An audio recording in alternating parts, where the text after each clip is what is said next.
गुजरात ने कांग्रेस पार्टी को हमारा ओरिजिनल नेतृत्व दिया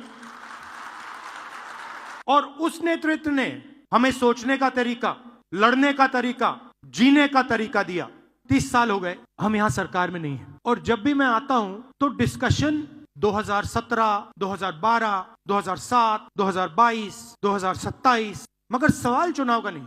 जब तक जो हमारी जिम्मेदारी है उसको जब तक हम पूरा नहीं करेंगे, गुजरात की जनता हमें चुनाव नहीं जिताएगी। जिस दिन हमने अपनी जिम्मेदारी पूरी कर दी, उस दिन मैं आपको गारंटी करके कहता हूं कि गुजरात के सारे लोग कांग्रेस पार्टी को अपना समर्थन दे देंगे। गुजरात रास्ता देखना चाहती है। मैं डर के नहीं बोल रहा हूं, मैं शर्मा के नहीं बोल रहा हूं, मगर मैं आपके सामने ये बात रखना चाहता हूं कि चाहे हमारे कार्यकर्ता हो, चाहे राहुल गांधी हो, चाहे हमारे जनरल सेक्रेटरी हो, चाहे हमारे पीसीसी प्रेसिडेंट हो, हम गुजरात को रास्ता नहीं दिखा पा रहे हैं।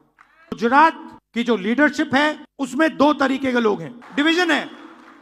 एक है जो जनता के साथ खड़ा है और जिसके दिल में कांग्रेस पार्टी की विचारधारा है, और दूसरा है जो जनता से कटा हुआ है और उसमें से आधे बीजेपी से मिले हैं।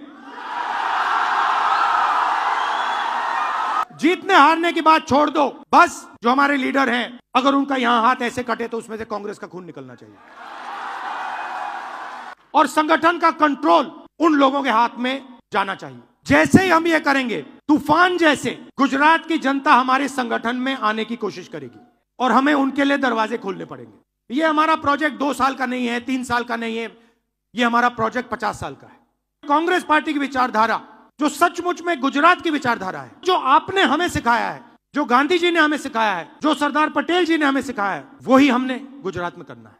हमारे नेताओं को, और मैं इसमें अपने आप को भी जोड़ रहा हूं, हमारे नेताओं को गुजरात की जनता के बीच में, घर में जाना पड़ेगा, उनकी आवाज सुननी पड़ेगी। आप हमसे चाहते क्या हो, हम आपके लिए क्या कर सकते हैं, हम आपकी शिक्षा के लिए, स्वास्थ्य के लिए, बिजनेस के लिए, भविष्य के लिए क्या कर सकते हैं, बताइए।